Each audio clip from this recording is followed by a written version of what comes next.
살을 내는 듯한 삭풍이 찢어진 문풍지 사이로 비수처럼 파고들어 분연의 등줄기를 후려쳤다. 등짝에 쩍 달라붙은 저고리는 핏물과 고름이 엉겨붙어 움직일 때마다 생사를 뜯어내는 끔찍한 고통을 안겨주었다. 칠흑 같은 어둠 속 낡은 장작들이 널브러진 헛간 구석에 웅크린 분연은 터져나오는 신음을 삼키려 입술을 피가 나도록 깨물었다. 오늘 낮최 진사댁 안방마님이 아끼던 백자 항아리를 닦다가 실수로 금을 냈다는 이유로 멍석마리를 당한 탓이었다. 뼈마디가 으스러지는 듯한 매질이 쏟아질 때마다 그녀는 제발 이대로 숨이 끊어지기를 간절히 빌었으나 야속하게도 명줄은 질겨 차가운 헛간 바닥에서 다시금 눈을 뜨고야 말았다. 손발은 동상에 걸려 감각이 없었고 백가죽은 등 가죽에 들러붙을 지경으로 허기가 졌지만 그녀가 할 수 있는 일이라곤 거적대기 하나를 덮어쓰고 오들오들 떠는 것뿐이었다. 밖에서는 미친년 널뛰듯 눈보라가 휘몰아치며 세상을 온통 하얗게 집어삼키고 있었고 그 광포한 바람소리는 마치 억울하게 죽은 귀신들의 통곡처럼 들려와 분연의 공포를 더욱 부채질했다. 그때였다. 바람소리 사이로 무언가 둔탁한 것이 헛간 문 앞에 쿵 하고 쓰러지는 소리가 들려왔다. 단순한 바람 탓이라 하기에는 그 무게감이 심상치 않아 분연은 숨조차 크게 쉬지 못하고 문 쪽을 응시했다. 잠시 후 거칠게 문짝을 긁어대던 바람이 잦아들자 희미하지만 분명한 사람의 신음소리가 귓가에 닿았다. 물 좀. 끊어질 듯 이어지는 그 소리는 죽음의 문턱을 넘나드는 자의 처절한 갈구였다. 분연은 두려움에 몸을 떨었으나 이 혹한의 밤에 누군가 밖에서 죽어가고 있다는 사실을 외면할 만큼 모질지 못했다. 그녀는 욱신거리는 몸을 억지로 일으켜 기어가듯 문 쪽으로 다가갔고 덜덜 떨리는 손으로 문고리를 잡아당겼다.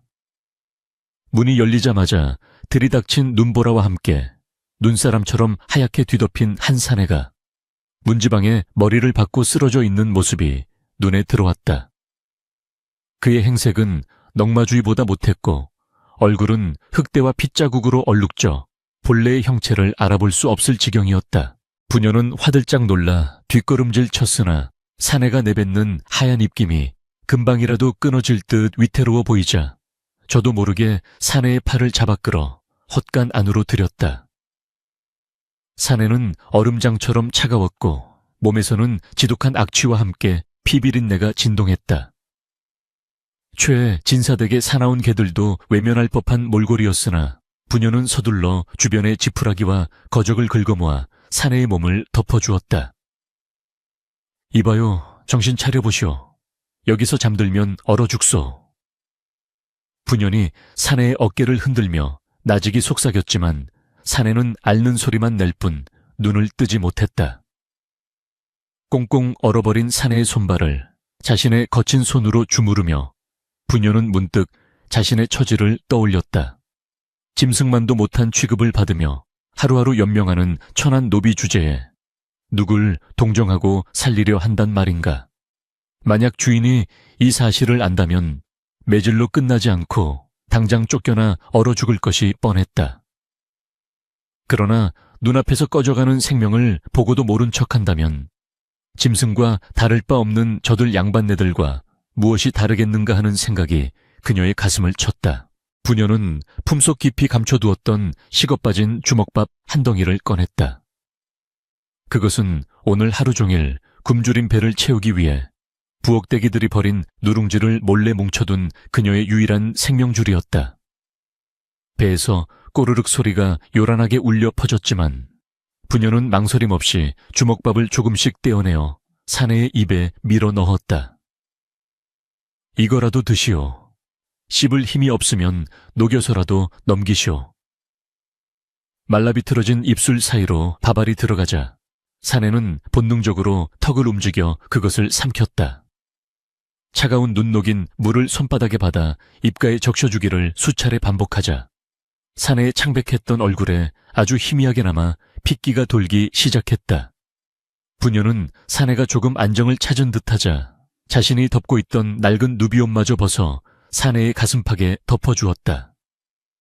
매서운 추위가 그녀의 얇은 속적삼을 파고들었지만 왠지 모를 따스한 기운이 가슴 안쪽에서부터 퍼져나가는 것을 느꼈다. 사경을 헤매던 사내는 새벽녘이 되어서야 겨우 눈을 떴다. 몽롱한 눈빛으로 허름한 천장을 응시하던 그는 자신의 곁에서 웅크린 채 쪽잠이 든 부녀를 발견하고는 깊은 탄식을 내뱉었다. 자신의 몸에 덮인 기워 입어 너덜너덜한 여인의 옷가지와 입안의 감도는 희미한 곡기의 맛이 그가 살아있음을 증명하고 있었다. 사내는 힘겹게 몸을 일으켜 앉아 잠든 부녀의 얼굴을 가만히 들여다보았다. 헝클어진 머리카락과 흙투성이 얼굴 매질로 인해 찢어진 옷 사이로 보이는 상처들이 그녀가 얼마나 비참한 삶을 살고 있는지를 여실히 보여주었다. 그러나 그토록 고단한 삶 속에서도 자신과 같은 거린에게 마지막 남은 온정을 베푼 그 마음씨는 어둠 속의 등불처럼 고귀해 보였다. 사내는 품속을 뒤적거려 낡은 주머니 하나를 꺼냈다. 그 안에는 세월의 때가 탔으나 범상치 않은 기운을 풍기는 옥 놀이개 하나가 들어있었다. 그는 떨리는 손으로 놀이개를 부녀의 머리맡에 조심스레 내려놓았다. 은혜는 반드시 갚겠소. 부디 사람만 있어 주시오. 사내의 목소리는 갈라지고 탁했으나 그 안에 담긴 의지는 바위처럼 단단했다. 그는 인기척이 느껴지기 전 떠나야 함을 알기에 아픈 몸을 이끌고 비틀거리며 헛간 문을 나섰다. 눈보라는 잦아들었지만 세상은 여전히 차가운 백색 감옥과도 같았다. 사내는 뒤도 돌아보지 않고 어둠 속으로 사라졌고 그의 발자국은 내리는 눈에 금세 덮여 지워졌다. 잠시 후 새벽달기 우는 소리에 부녀는 화들짝 놀라 잠에서 깨어났다. 그녀의 눈에 가장 먼저 들어온 것은 텅 빈 자리와 그 위에 남겨진 영롱한 빛깔의 놀이개였다. 아니, 이 사람이 언제? 부녀는 황급히 밖을 내다보았으나 마당에는 아무런 인기척도 없이 새벽 서리만 하얗게 내려앉아 있을 뿐이었다. 부녀는 떨리는 손으로 놀이개를 집어들었다. 투박한 손바닥 위에 놓인 놀이개는 천한 노비인 그녀가 평생 만져볼 수도 없는 귀한 물건임이 틀림없었다. 옥으로 깎은 나비 모양의 장식에는 정교한 문양이 새겨져 있었고 붉은색 매듭은 낡았지만 여전히 기품을 잃지 않고 있었다. 이걸 팔면 쌀 몇 가마니는 거뜬히 살 수 있을 터였지만 부녀는 감히 그것을 팔 생각 따위는 하지 못했다. 이것은 그저 물건이 아니라 이름 모를 사내가 남긴 생명의 징표이자 약속처럼 느껴졌기 때문이다. 그녀는 주위를 두리번거리며 누가 볼세라 놀이개를 속옷 깊숙한 곳에 갈무리했다. 가슴에 닿은 차가운 옥의 감촉이 묘하게도 심장을 빠르게 뛰게 만들었다. 지난밤의 일이 꿈인지 생시인지 분간이 가지 않았지만 옷에 배어있는 낯선 사내의 피비린내와 놀이개의 감촉만이 모든 것이 현실임을 말해주고 있었다. 날이 밝자마자 최진사댁의 마당은 다시금 고함과 욕설로 소란스러워졌다. 이 게으른 연들아 해가 중천에 떴는데 아직도 밥상을 안 차리고 뭐 하는 개냐. 안방마님의 날카로운 목소리가 새벽 공기를 찢어놓았다. 부녀는 아픈 몸을 이끌고 부엌으로 달려가야 했다. 등판의 상처가 욱신거리고 빈속이 쓰려왔지만 그녀는 여느 때와 다름없이 무거운 가마솥을 나르고 차가운 우물물을 길어 올렸다. 그녀는 본래 양인 출신이었으나 부친이 억울한 누명을 쓰고 관에 끌려가 옥사한 뒤 빚 대신 최진사댁에 노비로 팔려온 기구한 운명의 소유자였다. 10살 때부터 시작된 노비 생활은 10년이 넘도록 이어졌고 그동안 그녀가 겪은 수모와 고통은 이루 말할 수 없었다. 주인의 발길질에 채이고 마님의 히스테리에 시달리며 짐승처럼 일만 하다 죽어갈 운명이라 체념하며 살아왔던 것이다. 그러나 그날 이후 부녀의 마음 한구석에는 작은 변화가 일어났다. 품속에 고이 간직한 놀이개가 때로는 위로가 되었고 때로는 알 수 없는 희망이 되어주었다. 밤마다 몰래 놀이개를 꺼내어 달빛에 비춰보며 그녀는 그날 밤 사라진 사내의 안위를 걱정하기도 했고 그가 남긴 반드시 갚겠다는 말이 과연 무엇을 의미하는지 상상의 나래를 펼치기도 했다. 혹여 그가 다시 돌아와 자신을 이 지옥 같은 곳에서 구해줄까? 아니면 그저 지나가는 말이었을까? 희망과 의심 사이를 오가며 부녀는 고된 노동을 견뎌냈다. 하지만 그녀의 소박한 바람과는 달리 운명은 더욱 가혹한 시련을 준비하고 있었다. 계절이 바뀌어 봄이 왔지만 보릿고개는 여느 해보다 혹독했다. 마을 사람들은 풀뿌리와 나무 껍질로 연명했고 최진사의 창고도 바닥을 드러내기 시작했다. 인색하기로 소문난 최진사는 곡식을 나누어 주기는커녕 소작인들을 쥐어짜며 제 입속 챙기기에만 급급했다. 그러던 어느 날 최진사가 사랑방에서 은밀히 객주와 이야기를 나누는 소리가 부년의 귀에 들려왔다. 그러니까 읍내의 김대부호가 병들어 오늘 내일 하는데 수발들 젊은 년 하나가 필요하다 이거지. 최진사의 음흉한 목소리에 객주가 맞장구 쳤다. 예, 그렇습니다요. 워낙 까다로운 영감이라 아무나 들이지 않는데 진사 어른댁 여종 중에 반반한 년이 있다 하여 부녀는 걸레질하던 손을 멈추고 숨을 죽였다. 불길한 예감이 등골을 서늘하게 스치고 지나갔다. 아 믿지, 부년이라는 년인데 일도 잘하고 얼굴도 제법 봐줄만해. 다만 좀 뻣뻣한 구석이 있긴 한데 매로 다스리면 금방 순해질 걸세. 그 늙은 영감이 돈은 넉넉히 쳐준다고 했지. 진사의 말에 부년의 심장이 쿵하고 내려앉았다. 김대부호라 하면 철을 5이나 들이고도 모자라 첩을 수없이 갈아치우는 호색한으로 그의 집에 들어간 여종들은 성한 몸으로 나온 적이 없다는 소문이 파다했다. 게다가 병수발이라니 그것은 곧 산 송장이나 다름없는 노인네의 놀이개로 팔려가 평생을 갇혀 지내야 한다는 뜻이었다. 부년의 눈앞이 캄캄해졌다. 아버지를 잃고 노비로 팔려온 것만으로도 모자라 이제는 늙은 색광의 재물이 되어야 한단 말인가. 그녀는 부들부들 떨리는 손으로 치맛자락을 움켜쥐었다. 품속의 놀이개가 가슴을 찔러왔지만 지금 당장 그녀를 구해줄 구세주는 어디에도 없었다. 그의 봄 하늘은 무심하게도 비 한 방울 내려주지 않았다. 타들어가는 대지는 거북이 등껍질처럼 쩍쩍 갈라졌고 밭에 심은 보리는 누렇게 말라비틀어져 베어낼 것조차 없었다. 마을 곳곳에서 굶어 죽는 이들이 속출했고 산과들은 초근 목피로 연명하려는 사람들로 인해 벌거숭이가 되어갔다. 그러나 최진사의 고래등 같은 기와집 담장하는 흉년의 그림자가 비켜간 듯 여전히 기름진 쌀밥 냄새가 풍겼다. 곳간에는 지난 가을 거두어들인 곡식이 그득했으나 최진사는 쌀 한 톨 내어놓기는커녕 소장농들에게 빌려준 장리쌀의 이자를 독촉하며 그들의 마지막 피 한 방울까지 짜내려 혈안이 되어 있었다. 부년의 마음은 쩍갈라진 논바닥보다 더 시커멓게 타들어가고 있었다. 며칠 전 사랑방에서 엿들은 자신의 매매 이야기는 악몽이 아니라 현실로 다가오고 있었다.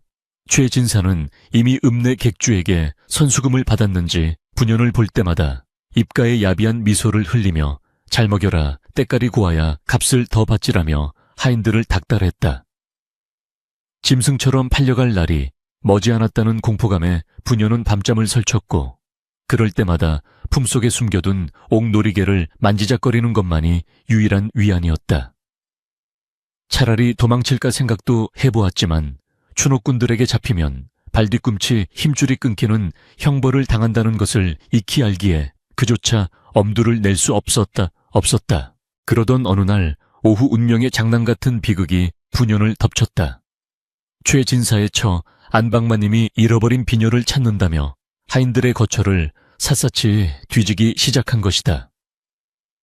평소 의심 많고 표독스럽기로 소문난 마님은 노비들의 옷가지며 이불 속까지 들추어내며 행패를 부렸다. 부녀는 부엌에서 설거지를 하다가 그 소식을 듣고 사색이 되어 뛰어갔으나 이미 때는 늦어 있었다. 마님은 부년의 낡은 베개 밑 깊숙이 숨겨져 있던 옥놀이개를 손에 쥐고 서슬퍼런 눈빛으로 그녀를 노려보고 있었다. 이 천한년이 감히 내 년이 내 폐물을 훔쳐 마님의 날카로운 고함 소리가 마당을 쩌렁쩌렁 울렸다. 부녀는 털썩 무릎을 꿇고 애원했다. 아닙니다, 마님. 그것은 훔친 것이 아닙니다. 제발 돌려주십시오. 그러나 마님은 들은 척도 하지 않았다. 그녀의 손에 들린 놀이개는 오후의 햇살을 받아 영롱하게 빛나고 있었는데 그것은 분연과 같은 천비가 소유하기에는 지나치게 고귀하고 아름다운 물건이었다. 마님은 놀이개를 이리저리 뜯어보더니 더욱 기가 찬다는 표정을 지었다. 이런 귀한 것을 내년 따위가 어디서 났단 말이냐. 훔친 게 아니라면 밖에서 서방질이라도 해서 받은 것이냐. 모욕적인 언사가 비수처럼 날아와 꽂혔다. 그때 소란을 듣고 사랑방에서 최진사가 뒷짐을 지고 어슬렁거하며 나왔다. 무슨 사단이 났기에 이리 시끄러운가. 최진사는 처의 손에 들린 놀이개를 보자마자 눈이 휘둥그레졌다. 평생 돈과 재물만 탐해온 그의 눈썰미에 그 놀이개가 예사 물건이 아님은 단박에 들어왔다. 최상급 배곡에 정교하게 새겨진 문양, 그리고 붉은 매듭의 짜임새는 왕실이나 고위 관료의 집안에서나 볼 법한 최상품이었다. 최진사의 눈에 탐욕스러운 빛이 번뜩였다. 그는 헛기침을 하며 엄숙한 목소리로 물었다. 이것이 어디서 났느냐 바른 대로 구하지 않으면 내년의 뼈를 추려낼 것이다. 부녀는 공포에 질려 와들와들 떨면서도 필사적으로 대답했다. 지난 겨울 눈보라치던 밤에 죽어가는 거린을 구해주었는데 그분이 담례로 죽어간 것입니다. 맹세코 훔친 것이 아닙니다, 나리. 부년의 말에 최진사와 마님은 서로를 쳐다보더니 박장대소를 터뜨렸다. 거린 거지가 이런 귀한 보물을 가지고 다닌다고 지나가는 개가 웃을 일이로다. 마님은 코웃음을 치며 부년의 머리채를 잡아챘다. 거짓말을 해도 정도껏 해야지. 필시 내년이 우리 집 곳간을 털어 장물아비와 내통한 것이 분명하다. 여봐라, 전년을 당장 멍석에 말아라. 마님의 호령이 떨어지자 머슴들이 달려들어 분연을 거친 멍석 위에 내동댕이 쳤다. 억울하다고 소리치며 발버둥 쳤지만 장정들의 힘을 당해낼 수는 없었다. 멍석이 둘둘 말리자 시야는 어둠에 갇혔고 곧이어 몽둥이 찜질이 시작되었다. 퍽퍽 둔탁한 타격음과 함께 뼈와 살이 지식여지는 고통이 전신을 강타했다.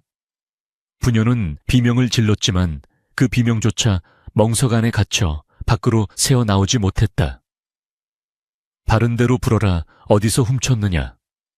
최진사의 으름장 섞인 신문이 이어졌지만 부녀는 더 이상 대답할 기력조차 없었다. 입안은 터져 피로 가득 찼고 정신은 혼미해져 갔다. 그녀가 훔치지 않았다는 진실 따위는 중요하지 않았다. 저들에게 중요한 것은 부년이 죄인이 되어야만 이 귀한 놀이개를 합법적으로 빼앗을 수 있다는 명분뿐이었다. 한참 동안 이어진 매질 끝에 멍석이 풀어졌다. 부녀는 피투성이가 된 채 흙바닥에 쓰러져 헐떡였다. 그녀의 시선 끝에 최진사가 놀이개를 만족스럽게 쓰다듬으며 주머니에 넣는 모습이 보였다. 이것은 관에 신고하기 전까지 내가 보관하겠다. 인연은 내일 날이 밝는 대로 객주에게 넘길 것이니 도망가지 못하게 광에 가두어라. 최진사는 그렇게 명하고는 유유히 사라졌다. 마님은 쓰러진 부년에게 침을 뱉으며 더러운 년 꼴 좋다 라고 비웃고는 안채로 들어갔다. 하인들은 혀를 차며 축 늘어진 부년을 질질 끌고 가 컴컴한 광에 던져 넣었다. 차가운 광바닥에 내버려진 부년은 손가락 하나 까딱할 수 없었다. 찢어진 피부에서 흘러나온 피가 바닥의 흙과 엉겨 붙었고 온몸은 불에 댄 듯 화끈거렸다. 하지만 육체의 고통보다 더 견딜 수 없는 것은 가슴 깊은 곳에서 솟구치는 억울함과 절망이었다. 단 한 번 베푼 선행의 대가로 받은 소중한 징표를 탐욕스러운 주인에게 빼앗기고 도둑 누명까지 썼다는 사실이 그녀를 미치게 만들었다. 왜? 도대체 왜? 부녀는 쉰 목소리로 오열했다. 하늘도 무심하시지 어찌 이리도 가혹한 시련만 주시는가. 착하게 살면 복을 받는다는 말은 다 거짓이었다. 세상은 힘있고 가진 자들의 것이었고 자신 같은 천민은 그들의 탐욕을 채우기 위한 재물에 불과했다. 밤이 깊어지자 광해의 틈새로 서늘한 달빛이 스며들어왔다. 부녀는 흐릿한 눈으로 천장에 매달린 낡은 동아줄을 올려다보았다.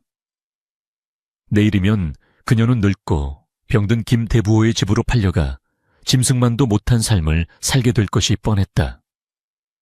그곳에서 겪을 수모와 고통을 생각하니 온몸에 소름이 돋았다.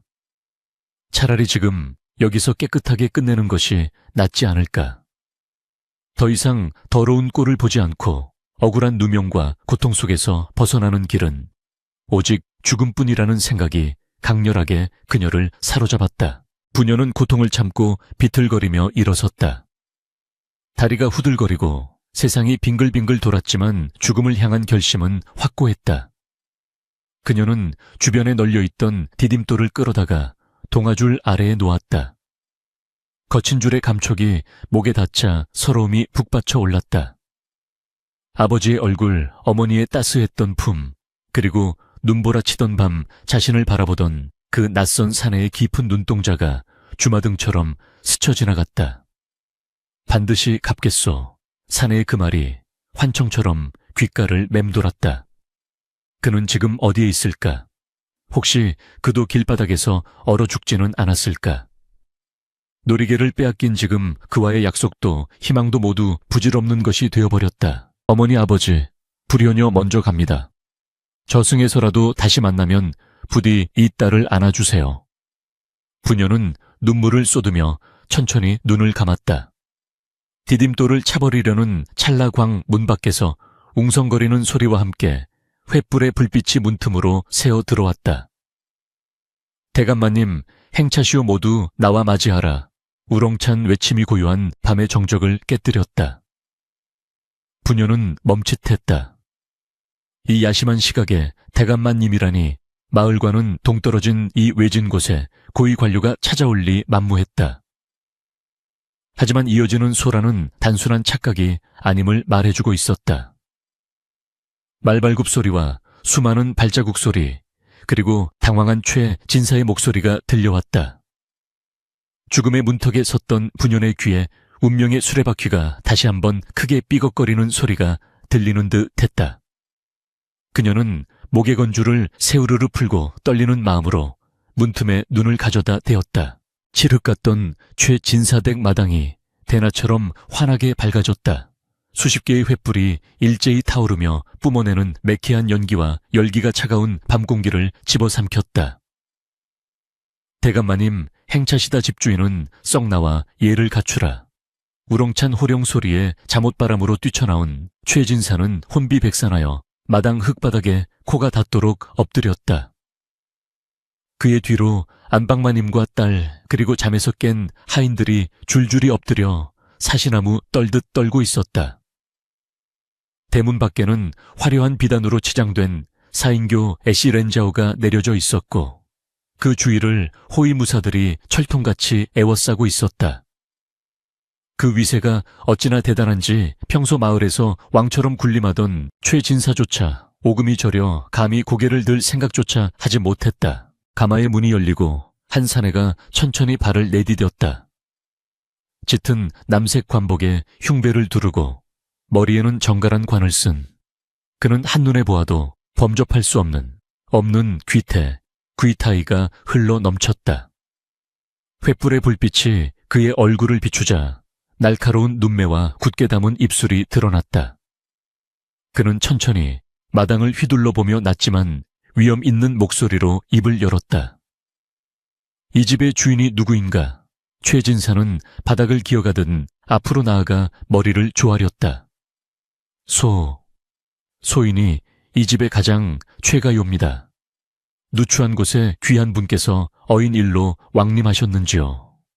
최진사의 목소리는 염소 울음소리처럼 떨리고 있었다. 대감은 진사를 내려다보며 물었다. 내 한양에서 이 근방을 지나다 예실이 생각나 들렀다. 지난 겨울 큰 눈보라가 치던 밤에 내가 부상을 입고 이 집 헛간에 쓰러진 적이 있었지. 그때 나에게 물 한 모금과 주먹밥을 나누어주며 목숨을 구해준 여인이 이 집에 살고 있느냐. 그 말에 최진사의 등줄기에 식은땀이 흘러내렸다. 헛간 지난 겨울 머릿속에서 번개처럼 스쳐 지나가는 것이 있었다.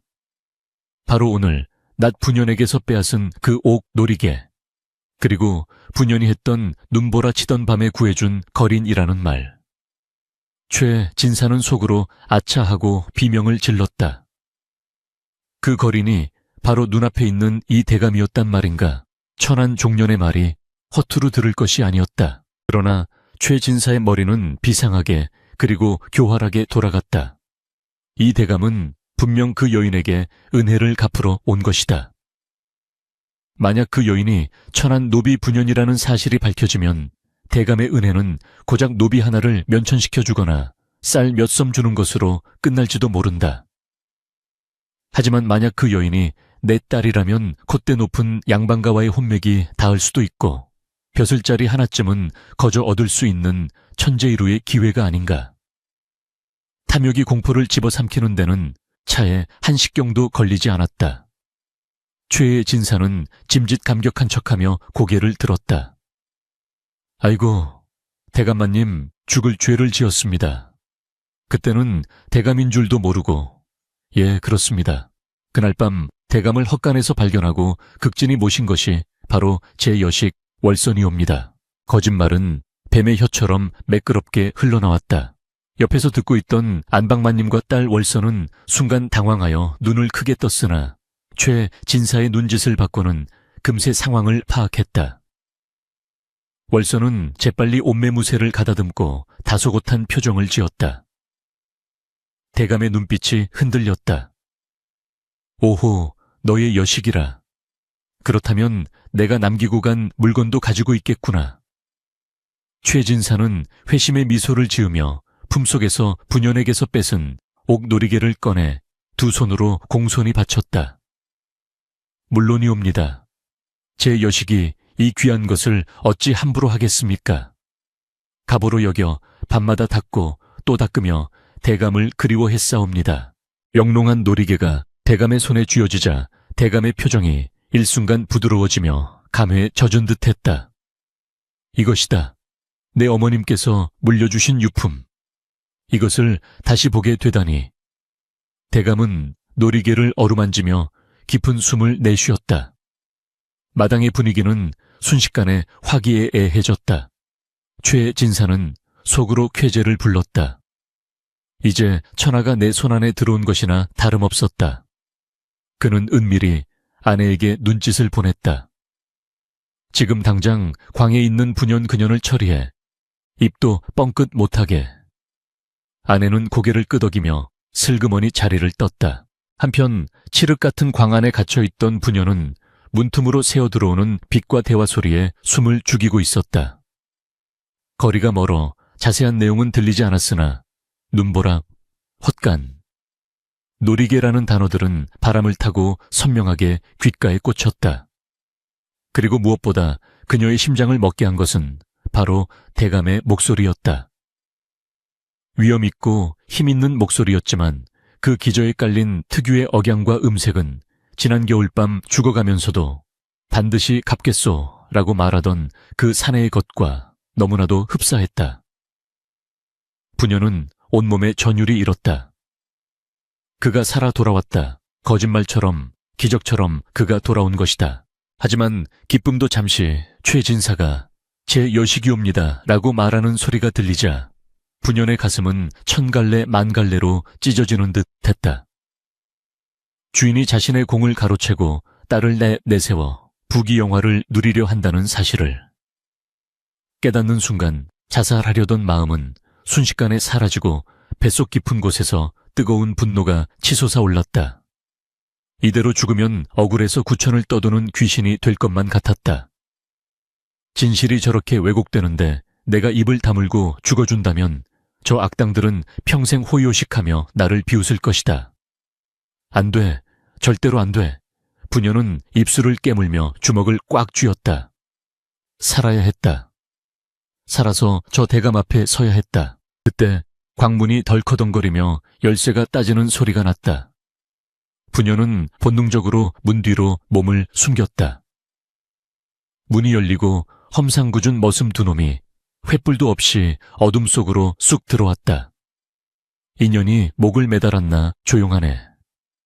한 놈이 투덜거리며 안을 휘저었다. 죽었으면 차라리 잘 됐지. 마님께서 쥐도 새도 모르게 자루에 담아 강물에 던져버리라셨다. 산채로 수장시키는 것보단 낫잖아. 다른 놈이 킬킬거렸다. 그들의 대화에서 부녀는 자신의 운명이 경각에 달렸음을 직감했다. 지금 당장 도망치지 않으면 영영 기회는 없다. 앞서 들어온 머슴이 부녀이 놓아둔 디딤돌에 발이 걸려 어이쿠 하고 넘어지는 순간이었다. 부녀는 어둠 속에서 튀어나와 젖먹던 힘을 다해 서 있는 머슴의 급소를 들이받았다. 크악! 외마디 비명과 함께 머슴이 고꾸라지자 부녀는 열린 문을 향해 짐승처럼 내달렸다. 넘어졌던 머슴이 벌떡 일어나 부녀의 발목을 낚아챘다. 이 독한 년이 어딜? 부녀는 거친 흙바닥에 얼굴을 처박혔지만 발버둥치며 머슴의 손등을 으스러지도록 물어뜯었다. 살점이 뜯겨나가는 끔찍한 고통에 머슴이 손을 놓자 그녀는 다시 일어나 달렸다. 찢어진 치맛자락이 바람에 펄럭이고 맨발은 날카로운 돌부리에 찢겨 피가 낭자했지만 고통 따위는 느껴지지 않았다. 광에서 마당까지는 불과 100여 보. 그 짧은 거리가 부녀에게는 천리길처럼 멀게만 느껴졌다. 뒤에서 머슴들이 욕설을 퍼부으며 쫓아오는 소리가 들렸다. 거기 서라 잡히면 죽여버리겠다. 하지만 부녀의 눈에는 오직 마당 한가운데 눈부신 불빛 속에 서 있는 대감의 뒷모습만이 보였다. 저분에게 닿아야 한다. 저분에게 내 목소리를 전해야 한다. 그녀는 터질 듯한 심장을 부여잡고 목이 터져라 외쳤다. 대감마님, 대감마님. 그러나 횃불이 타닥거리는 소리와 사람들의 웅성거림에 묻혀 그녀의 목소리는 모기 소리처럼 작게만 들렸다. 마당에서는 최진사가 딸 월선을 대감 앞으로 밀어놓고 있었다. 곱게 단장한 월선이 수줍은 듯 고개를 숙이며 대감에게 절을 올리려던 찰나였다. 마당 입구 쪽이 소란스러워지더니 피투성이가 된 채 산발을 한 여인이 괴물 같은 형상으로 뛰어들어왔다. 호위무사들이 즉각 칼을 뽑아들고 앞을 막아섰다. 멈춰라. 어딜 감히. 서슬퍼런 칼날이 부녀의 목을 겨누었다. 부녀는 그 자리에 얼어붙었다. 뒤따라온 머슴들이 헐떡이며 부녀의 양팔을 거칠게 꺾어 올렸다. 죄송합니다. 대감마님 미친 종년이 광에서 탈출하여 난동을 부렸습니다. 당장 끌어내겠습니다. 최진사가 사색이 되어 소리쳤다. 사색이 대감은 미간을 찌푸리며 소란스러운 쪽을 돌아보았다. 흑투성이에 피범벅이 된 비참한 몰골의 여인. 머슴들에게 제압당해 끌려가면서도 그녀는 오직 대감만을 뚫어지게 응시하고 있었다. 그 눈빛, 절망 속에서도 꺼지지 않는 그 강렬하고 처절한 눈빛이 대감의 기억 속 어딘가를 건드렸다. 잠깐. 대감의 한마디에 소란이 뚝 그쳤다. 그는 천천히 발걸음을 옮겨 분연 쪽으로 다가갔다. 최의 진사는 안절부절 못하며 대감의 앞을 막아서려 했다. 대감 보실 것 없습니다. 흉한 꼴을 보이게 되어 송구할 따름입니다. 미친년이라 헛소리를 해대니 귀담아 듣지 마시옵소서. 하지만 대감은 최진사를 손짓으로 물리치고 분연의 코앞까지 다가와 섰다. 횃불 아래 드러난 분연의 얼굴은 상처투성이었지만 그 눈망울만큼은 별처럼 빛나고 있었다. 분연은 짓눌린 고통 속에서도 고개를 쳐들고 갈라진 목소리로 외쳤다.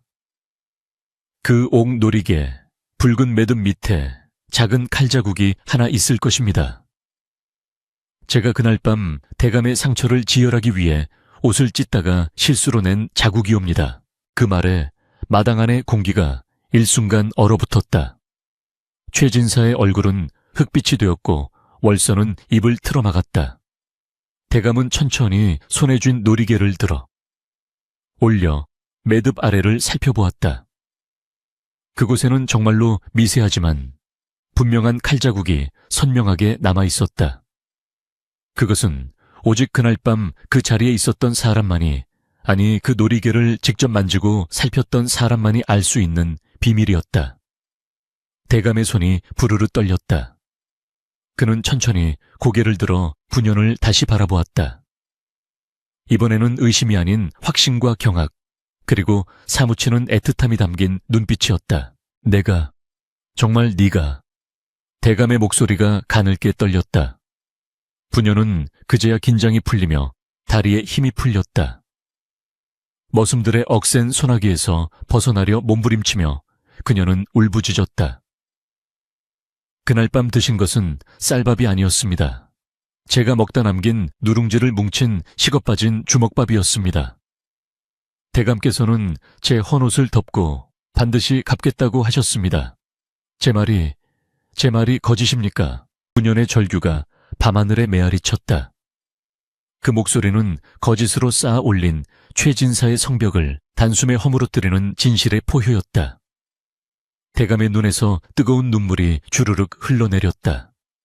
그는 더 이상 체면도 위신도 차리지 않고 와락 앞으로 달려나가 머슴들을 거칠게 밀쳐내고 흙바닥에 쓰러진 분연의 어깨를 감싸 안았다. 그래, 맞다. 내가 먹은 것은 세상에서 가장 맛있는 주먹밥이었다. 짐승만도 못한 나를 살린 것은 바로 너였다. 대감의 품에 안긴 분연의 몸은 젖은 낙엽처럼 바들바들 떨렸다. 비단 관복에 흙탕물과 피가 묻어나는 것도 아랑곳하지 않고 대감은 분연을 더욱 세게 끌어안았다. 그 광경을 지켜보는 최진사의 마당은 마치 찬물을 끼얹은 듯 숨소리조차 들리지 않는 정적에 휩싸였다. 조금 전까지 분연을 짐승처럼 다루던 머슴들은 사색이 되어 뒷걸음질 쳤고 최진사와 그의 처는 마치 벼락을 맞은 고목처럼 그 자리에 굳어버렸다. 대감의 눈에서 흐르던 눈물은 이내 닦여나갔고 그 자리를 대신한 것은 천지를 태워버릴 듯한 무시무시한 분노였다. 그는 천천히 몸을 일으켜 세우며 서리빨 같은 눈빛으로 최진사를 쏘아보았다.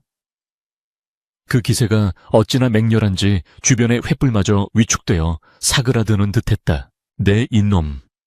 감히 조정의 관료를 능멸하고 생명의 은인을 짐승보다 못한 꼴로 만들었더냐. 대감의 목소리는 낮게 깔렸으나 그 안에 담긴 살기는 마당에 있는 모든 이들의 오금을 저리게 만들었다. 최진사는 털썩 주저앉으며 바닥에 머리를 찧었다. 대대감마님 억울하옵니다. 소인은 그저 제 딸년이 한 말을 믿었을 뿐이옵니다. 저 미친 종년이 대감을 홀리기 위해 요사스러운 거짓을 구하는 것이옵니다. 최진사는 마지막까지 자신의 죄를 인정하지 않고 딸을 방패막이로 삼으려 들었다. 옆에 있던 월선은 아버지의 비열한 태도에 경악하여 입을 다물지 못했으나 공포에 질려 해명조차 하지 못하고 그저 오들오들 떨 뿐이었다. 대감은 코웃음을 치며 월선에게 시선을 돌렸다. 그래, 네가 나를 구했다고 하였느냐? 그렇다면 말해보거라. 그날 밤 내가 입은 자상의 위치가 어디였더냐? 그리고 내가 열병에 시달리며 헛소리를 할 때 내 입에 물려준 것이 무엇이었더냐? 대감의 서슬퍼런 질문에 월선의 얼굴은 백지장처럼 하얗게 질렸다. 그녀는 놀이개를 훔친 것 외에는 아무것도 알지 못했다. 입술만 달싹거리며 눈동자를 굴리는 월선의 모습은 누가 보아도 거짓임이 명백했다. 대감은 차가운 미소를 지으며 자신의 왼쪽 어깨옷을 거칠게 젖혔다. 그곳에는 흉측한 상처 자국이 선명하게 남아있었다. 보아라, 이 상처는 자객의 칼에 찔린 것이다. 독이 퍼져 살이 썩어 들어가던 것을 이 여인이 밤새 입으로 독을 빨아내고 된장을 발라 지혈해준 덕분에 내가 살아날 수 있었다. 내년이 나를 구했다면 어찌 이 끔찍한 상처를 모를 수가 있단 말이냐. 대감의 호령이 떨어지자 월선은 힉 하는 비명과 함께 바닥에 주저앉아 실금하고 말았다. 최 진사의 거짓말은 만천에 드러났고 더 이상 빠져나갈 구멍은 없었다. 그때 안방마님이 도끼를 품고 소리쳤다. 대감 비록 착각은 있었을지언정 저녀는 우리 집 노비입니다. 주인이 노비를 벌하는 것은 국법에도 어긋나지 않는 일이거늘 어찌 남의 집 가정사에 이리 간섭하십니까? 저 노리개 또한 전연이 훔친 것이 분명합니다. 그녀는 끝까지 표독스러운 본성을 버리지 못하고 악을 썼다. 부녀는 그 소리에 움찔하며 몸을 웅크렸다. 지난 10여 년간 저 목소리에 지배당해온 공포가 뼛속까지 각인된 탓이었다. 하지만 대감은 부녀의 어깨를 감싸주며 안심시키고는 천천히 걸어가 안방마님의 면전에 섰다. 훔쳤다고 이 놀이개는 내가 이 여인에게 직접 준 정표다. 헌데 주인의 권세를 이용하여 힘없는 자의 물건을 강탈하고 그것도 모자라 절도 누명을 씌워 멍석마리를 해. 그것이 양방아 안방마님이 할 짓이더냐. 대감의 고함 소리에 안방마님은 흠칫 놀라 뒷걸음질 쳤다. 대감은 뒤에 선 호위무관들에게 손짓했다. 여봐라. 당장 이 집의 곳간을 열고 장부를 압수하라. 그리고 이 악독한 자들이 저지른 또 다른 악행이 없는지 낱낱이 조사하라. 호위무사들이 우렁찬 대답과 함께 집 안으로 들이닥쳤다. 최진사는 사색이 되어 안 됩니다. 내 재산 내 돈 하며 울부짖었으나 무사들의 억센 손에 제압당해 무릎이 꿇렸다. 곳간 문이 부서지고 그 안에 숨겨두었던 쌀가마니와 이중 장부들이 마당으로 쏟아져 나왔다. 마을 사람들과 소장농들도 소란을 듣고 하나둘씩 횃불을 들고 모여들었다. 그들은 쏟아져 나온 곡식과 포승줄에 묶인 최진사 일가를 보며 웅성거렸다. 평소 최진사의 악행의 치를 떨던 사람들의 눈에는 두려움 대신 분노와 희열이 타오르기 시작했다. 대감은 분연을 부축하여 사람들 앞에 세웠다. 피투성이가 된 분연의 모습에 마을 사람들은 경악하며 입을 모아 탄식했다. 저런 분연이가 저 꼴이 되도록 맞았단 말인가. 하늘도 무심하시지 저 착한 아이를. 대감은 사람들을 향해 큰 소리로 외쳤다. 들으라 이 여인은 나의 생명의 은인이다. 나는 오늘 이 자리에서 최진사의 죄상을 낱낱이 밝히고 억울하게 고통받은 이 여인의 원한을 풀어줄 것이다. 조사가 진행될수록 최진사의 추악한 민낯은 끝도 없이 드러났다. 고리대금으로 백성들의 고혈을 빤 증거, 관아의 아전들에게 뇌물을 바치고 세금을 포탈한 장부, 그리고 억울한 누명을 씌워 노비들의 재물을 갈취한 기록들이 줄줄이 쏟아져 나왔다. 그 중에는 분연의 아버지가 억울하게 누명을 쓰고 옥사하게 된 경위가 적힌 서찰도 발견되었다. 최진사가 분연의 집안 재산을 탐내어 관아 이방과 짜고 조작한 사건이었던 것이다. 분연은 그 사실을 전해 듣고 하늘이 무너지는 듯한 충격에 오열했다. 아버지가 죄인이 아니었다니. 이 악마 같은 놈들. 분연은 끓어오르는 분노를 참지 못하고 묶여있는 최진색에 달려들었다. 그녀의 손톱이 최진사의 얼굴을 핥히고 그녀의 주먹이 그의 가슴을 내리쳤다. 우리 아버지를 살려내 내 잃어버린 인생을 돌려내란 말이야. 누구도 그녀를 말리지 않았다. 대감조차도 붉어진 눈시울로 그 처절한 복수의 광경을 지켜볼 뿐이었다. 최진사는 비명조차 지르지 못하고 공포에 질려 바들바들 떨었다. 평생을 발 아래 두고 짓밟았던 천한 것들이 이제는 자신을 심판하는 저승사자가 되어 눈앞에 서 있었다. 마침내 대감은 판결을 내렸다. 죄인 최가와 그 천은 탐욕에 눈이 멀어 인면수심의 악행을 저질렀으니 국법에 따라 엄벌에 처한다. 가사는 모두 몰수하여 굳게 환수하되 그중 절반은 그동안 수탈당한 소장농들에게 돌려주라. 그리고 대감은 잠시 말을 멈추고 분연을 바라보았다. 이 집의 노비 문서를 지금 당장 가져오너라. 하인이 벌벌 떨며 가져온 노비 문서 뭉치를 대감은 횃불에 던져 넣었다. 불길이 확 치솟으며 종이 뭉치를 집어삼켰다. 오늘부로 이 집의 메인 모든 노비들은 자유의 몸이다. 특히 부녀는 내 은인으로서 그 신분을 양인으로 복원하고 내 친히 그 보상을 하리라. 불타는 노비 문서를 바라보는 부녀의 눈에서 뜨거운 눈물이 하염없이 흘러내렸다. 10년 넘게 자신을 올가매던 족쇄가 그 지긋지긋한 운명의 사슬이 붉은 불꽃과 함께 재가 되어 사라지고 있었다. 최의 진사와 안방만님 그리고 월서는 포승줄의 굴비처럼 엮여 관하로 끌려갔다. 그들의 뒤통수에 대고 마을 사람들은 돌멩이를 던지고 침을 뱉으며 그동안 쌓인 울분을 토해냈다. 꼴 좋다, 천벌을 받은 개야. 다시는 이 마을에 발도 붙이지 마라. 떠나가는 죄인들의 비명소리가 새벽녘의 찬 공기를 갈랐지만 그 소리는 더 이상 누구에게도 공포를 주지 못했다. 그것은 악의 몰락을 알리는 장송곡에 불과했다. 모든 상황이 정리되자 동쪽 하늘에서 붉은 해가 떠오르기 시작했다. 밤새 휘몰아치던 어둠과 공포는 물러가고 새로운 세상이 열리는 듯한 장엄한 광경이었다. 긴장이 풀린 부녀는 휘청거리며 쓰러질 뻔했다. 대감은 재빨리 그녀를 받아 안았다. 그의 따뜻한 천이 차갑게 식어버린 부녀의 몸을 감쌌다. 고생했다. 정말 고생 많았다. 이제는 편히 쉬어라. 다시는 너를 춥고 배고프게 하지 않으리라. 대감의 다정한 속삭임이 귓가에 맴돌았고 부녀는 난생 처음 느껴보는 평온함 속에서 깊은 잠에 빠져들었다. 그녀의 손에는 되찾은 옥 놀이개가 꼭 쥐어져 있었다. 피와 눈물로 얼룩졌던 지난밤의 악몽은 사라지고 따스한 햇살이 그녀의 상처 입은 얼굴을 어루만지고 있었다. 대감은 정신을 잃은 부녀를 소중하게 안아 자신의 가마에 태웠다. 호위무사들이 길을 열고 마을 사람들은 머리를 숙여 그 뒤를 배웅했다. 최 진사의 기와집은 텅 비었고 마당에는 흩어진 곡식 나탈들과 타다 남은 재만이 굴러다녔다. 한때 위세를 떨치던 탐욕의 성은 하루아침에 무너져 내렸고 가장 낮고 천한 곳에 있던 여인은 가장 높은 곳을 향해 가고 있었다. 이것은 단순한 우연이 아니었다.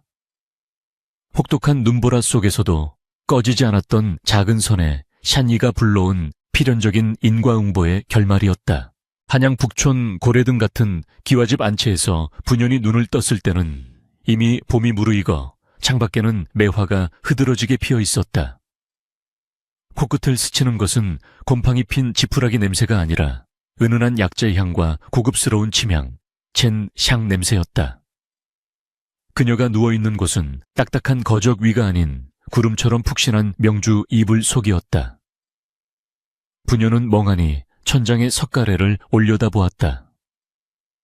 화려한 단청이 칠해진 천장은 그녀가 평생 보아왔던 거미줄 투성이의 헛간 천장과는 딴 세상이었다. 내가 죽어 극락에 온 것인가? 그녀는 조심스럽게 자신의 손을 들어보았다. 거칠고 터졌던 손등에는 고운 약이 발라져 있었고 깨끗한 붕대가 감겨 있었다. 꿈이라면 깨지 않기를, 이 달콤한 환상이 영원하기를 그녀는 간절히 빌었다. 그때 미다디 문이 스르르 열리며 익숙한 인기척이 느껴졌다. 정신이 드시오. 낮고 부드러운 목소리. 고개를 돌리자 단정한 평복 차림의 대감이 탕약 그릇을 들고 서 있었다. 그의 얼굴은 지난 겨울 헛간에서의 처참했던 몰골도, 최 진사댁 마당에서의 서리빨 같던 위엄도 아닌 따스한 봄햇살 같은 미소를 머금고 있었다. 대감은 부녀의 곁에 앉아 손수 숟가락으로 약을 떠서 그녀의 입가에 가져다 주었다. 엿새를 꼬박 알았소. 열이 불덩이 같아 차라리 내가 아픈 것이 낫겠다 싶어 밤잠을 설쳤는데 이제야 눈빛이 맑아지니 살 것 같구려. 부녀는 황송하여 몸을 일으키려 했으나 대감이 부드럽게 제지했다. 아직 무리하면 안 둬. 그동안 겪은 고초가 뼈에 사무쳤을 터 마음 푹 놓고 몸조리만 하시게. 분연의 눈에서 주르륵 눈물이 흘러내렸다. 천한 노비에게 이토록 극진한 대우라니 가당치도 않은 일이었다. 대감마님, 어찌 저 같은 천한 것에게. 목이 메어 말이 이어지지 않았다. 대감은 분연의 손을 조심스럽게 맞잡았다. 그의 손은 따뜻하고 단단했다. 천하다니, 그대는 내 생명의 은인이자 짐승만도 못한 나를 사람으로 대해준 유일한 분이시오. 내 이름은 민서윤이라 하오. 이제 주종관계가 아니니 편하게 대해주시오. 민대감하니 민서윤은 조정의 판수직을 맡고 있는 명문가의 종손이었다. 그는 분연이 회복하는 동안 그녀의 신혼을 모두 회복시켜 주었다. 억울하게 죽은 분연의 부친은 누명이 벗겨져 복권되었고 분연 또한 양인 신분을 되찾았다. 최진색에서 몰수한 재산 중 상당 부분이 위로금 명목으로 분연에게 주어졌으나 그녀에게 가장 큰 보상은 바로 잃어버린 존엄을 되찾은 것이었다. 계절이 바뀌어 여름이 올 무렵 민서윤은 정식으로 분연에게 청혼했다. 가문의 반대가 없지 않았으나 민서윤은 내 목숨을 구한 여인이니 내 남은 목숨은 그 여인의 것이다 라며 모든 반대를 일축했다. 혼례식은 소박하지만 엄숙하게 치러졌다. 붉은 화롯을 입고 연지곤지를 찍은 분연의 모습은 선녀가 강림한 듯 아름다웠다. 거친 풍패에 시달려온 그녀의 얼굴에는 그늘 대신 기품 있는 영국 같은 우아함이 피어올랐다. 맞절을 올리는 순간 분연은 품속에 간직해온 옥 놀이개를 꺼내 민서윤의 허리춤에 다시 달아주었다. 이것이 돌고 돌아 제 주인에게 돌아왔습니다. 그리고 저 또한 서방님 곁으로 왔습니다. 민서윤은 눈시울을 붉히며 분연의 손을 꽉 잡았다. 이 놀이개보다 더 귀한 보물이 바로 그대여. 내 평생 그대를 눈물 흘리지 않게 하리라 맹세하오. 세월은 유수와 같이 흘렀다. 분연하니 이제는 민대감의 정실부인으로 불리는 그녀의 삶은 한양바닥에 잔잔한 파문을 일으켰다. 노비 출신이라는 꼬리표가 따라다니며 수군거리는 이들도 있었으나 분연은 그들을 피하거나 부끄러워하지 않았다. 오히려 그녀는 자신의 과거를 숨기지 않고 당당하게 드러냈다.